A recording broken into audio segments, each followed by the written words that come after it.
Year 1980 वो Christmas की आखिरी रात थी जब first class airman John borrows की जिंदगी सामान्य थी। वो सदर्न इंग्लैंड के वुडब्रिज एयरफोर्स बेस पर रात के समय पेट्रोल कर रहे थे, जिसे अमेरिकन ऑपरेट करते थे। माना जाता था इस एयरफोर्स बेस में न्यूक्लियर मटेरियल्स मौजूद थे। ये समय कोल्ड वॉर का था और तनाव काफी ज्यादा था।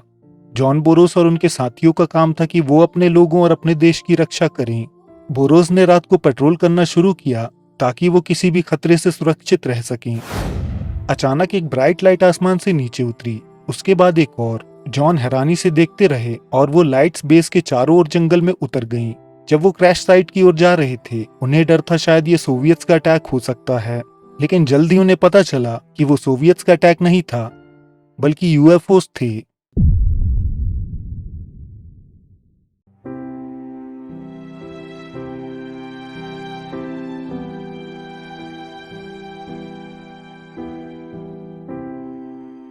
ये घटना दिसंबर 26, 1980 की रात 3 बजे की है। US airman first class John Burroughs और staff sergeant Bud Steffens Woodbridge base के ईस्ट गेट के करीब पेट्रोल कर रहे थे। ये एक शांत रात थी, लेकिन जल्द ही उन्हें अजीब महसूस होने लगा क्योंकि आसपास के इलाके की हवा स्टैटिक इलेक्ट्रिसिटी से चार्ज हो चुकी थी। अचानक आसमान से एक लाइट रेंडलशैम फॉरेस्ट में उतरी। ये बेस के रनवे से आधा मील की दूरी पर उतरी थी। इसके बाद दूसरी लाइट भी ठीक वैसे ही उतरी। रेड और ब्लू लाइट फ्लैशेस साफ तौर पर देखे जा सकते थे। उन्हें लगा शायद ये कोई एयरक्राफ्ट क्रैश हो सकता है, लेकिन किसी को क्रैश की आवाज नहीं आई थी। जॉन और स्टीफन ने गार्ड शाफ्ट के अंदर से मदद के लिए कॉल किया। Staff surgeon Jim Penniston on duty flight chief थे। वो अपने साथ एक एयरमैन को लेकर ईस्ट गेट पहुंचे। चारों को यही लगा ये कोई एयरक्राफ्ट क्रैश है। उन्होंने आसपास के एयरबेसेस से संपर्क किया और पता लगाया क्या किसी की रेडार में कोई एयरक्राफ्ट नजर आया है, लेकिन किसी ने कोई एयरक्राफ्ट नोटिस नहीं किया था। एक एयरफोर्स बेस के ऑपरेटर ने इस घटना के 15 मिनट पहले एक बोगी रिपोर्ट की थी। बोगी का मतलब एयरफोर्स में अनआइडेंटिफाइड फ्लाइंग ऑब्जेक्ट होता है। वो चारों लोकेशन के करीब पहुंचे और फिर जंगल की ओर चलने लगे। जैसे ही वो उस ऑब्जेक्ट के करीब गए, उनके इक्विपमेंट्स मैल फंक्शन करने लगे। कुछ ऐसा जरूर था जो फ्रीक्वेंसी से इंटरफेयर कर रहा था। वहाँ काफी ज्यादा स्टैटिक इलेक्ट्रिसिटी हवा में फैली हुई थी। दूरी पर ऐसा महसूस होने लगा जैसे फार्म एनिमल्स और वाइल्ड एनिमल्स पैनिक मूड में हैं। वो अजीबोगरीब तरह से चीख रहे थे। वो सभी बुरी तरह डर गए थे क्योंकि इससे पहले उन्होंने कुछ ऐसा अनुभव नहीं किया था। फिर वो जंगल के बीचों बीच एक छोटी सी क्लियरिंग तक जा पहुंचे। अचानक एक बर्स्ट ऑफ लाइट से उनकी आंखें बंद होने लगी। ये मिडनाइट थी, लेकिन वो इलाका पूरी तरह दिन में परिवर्तित हो चुका था। उन्होंने अपनी आंखों को शील्ड करके देखा कि लाइट का सोर्स क्या है, और आखिर वो सोर्स एक क्राफ्ट था। वो ट्रायंगल शेप क्राफ्ट कोई साउंड नहीं निकाल रहा था, और जैसे ही वो लोग उसके करीब पहुंचे, जानवरों की आवाजें आना अचानक बंद हो गईं।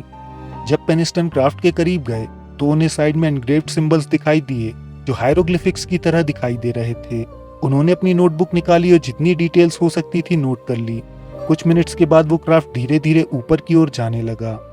लगभग 2 मिनट्स के बाद वो 3 लेवल के ऊपर चला गया। वो 3 मीटर ऊंचा और 3 मीटर चौड़ा क्राफ्ट था। पेनिस्टन ने वापस जाते समय कहा कि यह अनुभव कुछ ही मिनट्स तक चला, लेकिन बोरोस कंफ्यूज थे क्योंकि उनके लिए तो कुछ ही सेकंड्स बीते थे। जब वो वापस पहुंचे तो उन्होंने पाया कि बाकी एयरमैन वहां नहीं थे।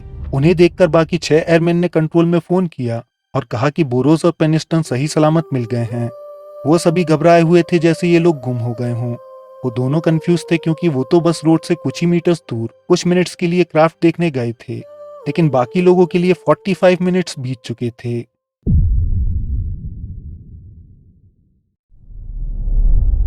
पेनिस्टन को चक्कर आने लगे और उनके पैरों पर उनका कंट्रोल खत्म सा होने लगा। उस टाइम तो उन्होंने कुछ नहीं कहा, लेकिन तभी उन्हें विजन आया। रिकॉर्ड में लिखा हुआ है कि अमेरिकन ने ब्रिटिश अथॉरिटीज को साइटिंग की अगली सुबह मिलने बुलाया। 4 बजे सुबह लोकल पुलिस को बुलाया गया था। We have a sighting of unusual lights in the sky. We have sent some unarmed troops to investigate. We are terming it as UFO at present. 5 बजे लेफ्टिनेंट चार्ल्स हॉल्ट सीन पर पहुंचे। ये एकदम strict officer थे जिनके पास UFO जैसी stories के लिए बिल्कुल भी समय नहीं था। वो चिढ़े हुए थे क्योंकि उन्हें लगा एयरफोर्स में लोग नॉनसेंस बातों पर अपना समय बर्बाद कर रहे हैं। सुबह होने के साथ ही वो लोग साइट पर फोटोग्राफ्स लेने पहुंचे। जिस स्टैंड पर वो यूएफओ खड़ा था उसके निशान अभी तक वहीं थे। तस्वीरें लेने के बाद सब अपने काम पर वापस चले गए। पेनिस्टन घर गए और सोने की कोशिश करने लगे, लेकिन उन्हें नींद नहीं आ रही थी। उनकी पूरी बॉडी जैसे उन्हें उस साइट पर वापस जाने के लिए मजबूर कर रही थी। पेनिस्टन आखिरकार वहां वापस गए और अपने साथ प्लास्टर ऑफ पेरिस भी लाए। उन्होंने क्राफ्ट्स के प्रिंट्स का मोल्ड तैयार कर लिया। दिसंबर 27 की रात बेस पर एनुअल डिनर मीट थी। ज्यादातर ऑफिसर्स वहां मौजूद थे, जिनमें कर्नल हॉल्ट भी शामिल थे। प्रोग्राम के बीच में ऑन ड्यूटी शिफ्ट कमांडर डरा हुआ वापस पहुंचा। हॉल्ट ने पूछा आखिर वो इतना डरा हुआ क्यों है। बड़ी मुश्किल से उसके मुंह से 3 शब्द निकले, सर इट्स बैक।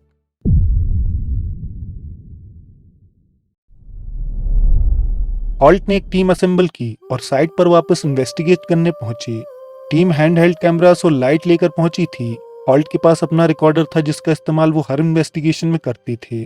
साथ ही रेडिएशन मेजर करने के लिए भी इक्विपमेंट था। हॉल्ट ने ऑडियो रिकॉर्ड की। We're about 150 or 200 yards from the site. Everything else is just deathly calm. There's no doubt about it. There's some type of strange flashing red light ahead. Still. जब वो landing site पर पहुंचे तो जमीन पर पड़े crafts के print से रेडिएशन निकल रही थी। पेड़ों पर भी कुछ निशान मौजूद थे और उनके कलर उड़ चुके थे। हॉल्ट ने पेड़ों के सैंपल्स टेस्ट करने के लिए इकट्ठा किए क्योंकि उनके अंदर से भी रेडिएशन निकल रही थी। और 2 बजे रात को अचानक जानवरों ने फिर चीखना शुरू कर दिया था। अचानक हॉल्ट को पेड़ों के बीच रोशनी नजर आई जो हवा में उड़ रही थी। फिर ऊपर और भी लाइट्स नजर आईं, जिसे देखकर हॉल्ट घबरा गए और उनकी आवाज से ये बात साफ हो जाती है। We're hearing very strange sounds out of the farmer's barnyard animals.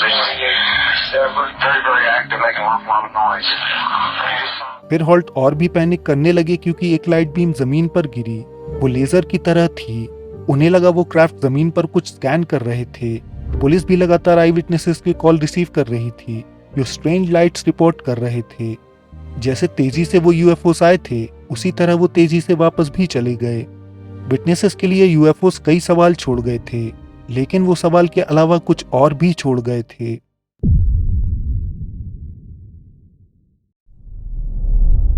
And sent down a strange beam right at our feet. It was different than an ordinary light and it didn't radiate. It was more like a laser beam. इस घटना के कुछ महीनों बाद borrows और पेनिस्टन को कुछ बीमारियां होने लगीं। बोरोस की आंखें लगभग खराब हो चुकी थी, उनके थ्रोट में प्रॉब्लम्स थी और हार्ट भी वीक हो चुका था। डॉक्टर्स ने बताया कि ये सिम्टम्स उन लोगों के होते हैं जो हाई रेडिएशन के करीब जाते हैं। बोरोस ने एयरफोर्स से अपने मेडिकल रिकॉर्ड्स मांगे, लेकिन एयरफोर्स ने उन्हें मना कर दिया। कुछ सालों के बाद तो उन्होंने ये तक कह दिया कि बोरोस एयरफोर्स में थे ही नहीं। उनसे संबंधित सारी इंफॉर्मेशन छुपा ली गई। लेकिन मेडिकल इन्वेस्टिगेशन में साफ हुआ कि बोरोस और बाकी एयरमैन को जो समस्या आई वो हाई रेडिएशन एनर्जी की वजह से आई। तब एयरफोर्स ने माना कि उनके एयरफोर्स मेंबर्स को सीरियस हेल्थ प्रॉब्लम्स हुई हैं। पेनिस्टन ने जब उस क्राफ्ट को छुआ था तब से उनकी जिंदगी हमेशा के लिए बदल चुकी थी। उन्हें विजन्स आने लगे थे जिसमें बार बार जीरोस और 1 दिखाई देते थे। वो जानते नहीं थे उनका मतलब क्या था, लेकिन वो उन्हें अपनी डायरी में लिखने लगे थे। वो जितना ज्यादा लिखते उतना ही बेहतर महसूस करते थे। और फिर कई महीनों के बाद विजन्स आना बंद हो गए। पेनिस्टन ने लिखना बंद किया और अपनी डायरी को भूल गए। 30 साल के बाद एक इंटरव्यू के लिए उन्होंने अपनी डायरी वापस खोली। वो इंटरव्यू में सिंबल्स दिखाना चाहते थे जो उन्होंने क्राफ्ट में देखे थे। सिंबल्स देखते देखते इंटरव्यूअर ने उन नंबर्स के बारे में पूछा। पेनिस्टन को कोई आइडिया नहीं था कि वो क्या हैं, लेकिन इंटरव्यूअर ने नंबर्स की तस्वीर लेकर कंप्यूटर एक्सपर्ट के पास भेज दी। उसे लगा शायद ये बाइनरी कोड हो सकता है जिसका कोई मतलब जरूर होगा। उन्होंने कंप्यूटर एक्सपर्ट को ये स्टोरी नहीं बताई थी। उन्होंने कहा ये कुछ नंबर्स हैं, इन्हें देखो और बताओ तुम्हें कुछ समझ आता है क्या। कंप्यूटर एक्सपर्ट थोड़ा शॉक था। उसने बताया एक मैसेज है, वो भी फ्यूचर से। 30 सालों तक पेनिस्टन के पास बाइनरी मैसेज था जो उन्हें यूएफओ से मिला था, लेकिन उन्हें नहीं पता था कि वो क्या है। Exploration of humanity continuous. Continuous for planetary advance. Eyes of our eyes. Origin year 8100. बाकी के कोड्स में धरती के अलग अलग कोऑर्डिनेट्स छुपे हुए थे, जैसे Caracol Brazil, Sedona Arizona, great pyramids of Giza, Nazca lines of Peru, mount Taishan in China, temple of Apollo Greece, और आखिरी लोकेशन का नाम दी ओरिजिन था, लेकिन वहां समंदर के अलावा कुछ नहीं मिला। ये लोकेशन हमेशा से ओशियन नहीं थी। माना जाता है वहां हाई ब्राजील नाम का एक आइलैंड एग्जिस्ट करता था। इसे फैंटम आइलैंड कहा गया क्योंकि ऐसे आइलैंड्स कुछ समय के लिए अस्तित्व में आते हैं और फिर वो गायब हो जाते हैं, जैसे वहां कुछ था ही नहीं। हाई ब्राजील का मैप कई प्राचीन मैप्स में बनाया गया है, जिसमें पीरी रीस मैप भी शामिल है। बाइनरी कोड्स में पॉइंट की गई सारी लोकेशंस दुनिया की सबसे स्पिरिचुअल प्लेसेस मानी जाती हैं और साथ ही इन्हें दूसरे डायमेंशन का पोर्टल भी माना जाता है। यही वजह है पेनिंगटन को नहीं लगता कि रेंडलशाम इंसिडेंट को यूएफओ इंसिडेंट था, बल्कि उनके अनुसार वो हम थे। उनका कहना था कि ये इंसानों के ही मैसेजेस हैं जो उन्होंने हमें फ्यूचर से भेजे हैं, लगभग 600 साल भविष्य से। सच तो यह है कि ऐसी एक्टिविटी सब सामने आने लगी हैं। नासा ने खुद कुछ ही समय पहले एक यूएफओ वीडियो पर कहा वो जानते हैं ये ऑब्जेक्ट यूएफओ नहीं है, लेकिन वो ये नहीं जानते कि वो ऑब्जेक्ट क्या है। क्या नासा इनडायरेक्टली ये तो नहीं कह रहा कि ये ऑब्जेक्ट्स एक्स्ट्राटेरेस्ट्रियल्स नहीं बल्कि हमारे ही प्लैनेट से हैं? हो सकता है ये हमारे ही फ्यूचर वर्जन्स हो जो हमारे सामने अपनी प्रेजेंस जाहिर कर रहे हों। लेकिन आखिर क्यों? क्या वो हमें कोई मैसेज देना चाहते हैं या फिर हमें किसी आने वाली घटना की चेतावनी देना चाहते हैं?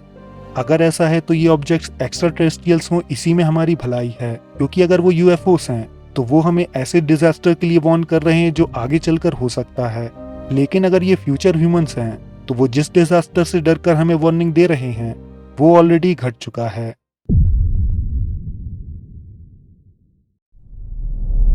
इस इंसिडेंट के फैक्ट्स की बात करें तो इसमें सब कुछ है। फिजिकल एविडेंसेस, ऑडियो रिकॉर्डिंग्स, आई विटनेसेस, हाई रैंकिंग ऑफिशियल्स और वीडियो रिकॉर्डिंग्स। लेकिन इतने बड़े इंसिडेंट को आज बैठकर चेक करना उतना भी आसान काम नहीं है। हर एक स्टेटमेंट या फैक्ट के बारे में दो अलग अलग तरह के बिलीफ सिस्टम्स काम कर रहे हैं। कुछ लोग मानते हैं ये घटना हुई तो कुछ कहते हैं ये फेक है। इसका सही नतीजा निकालना तो संभव नहीं, इसलिए हम ऐसे फैक्ट्स जान लेते हैं जो कंफर्म्ड सच हैं। क्या इस बात के ऑफिशियल रिकॉर्ड्स आर्मी में मौजूद हैं कि दिसंबर 26, 1980 को रेंडलशाम फॉरेस्ट में अननोन ऑब्जेक्ट उतरा था? हाँ, ये फैक्ट है। क्या ओरिजिनल इन्वेस्टिगेशन में एविडेंसेस हैं जो बताई गई स्टोरी से मेल खाते हैं? हाँ, ये भी सच है। पेनिंगटन और बाकी एयरमैन को फिजिकल प्रॉब्लम्स आई थी, ये भी एक फैक्ट है। लेकिन इसके अलावा जो भी इस स्टोरी में है वो ओपन फॉर डिबेट है। तो आज के एपिसोड में बस इतना ही। वीडियो पसंद आया हो तो लाइक करें, कमेंट्स में अपनी राय दें। अगर आप चाहें तो हमारे चैनल को सब्सक्राइब करके ऑल नोटिफिकेशंस ऑन कर सकते हैं। हम जल्द आपसे एक नए एपिसोड के साथ मिलेंगे। धन्यवाद।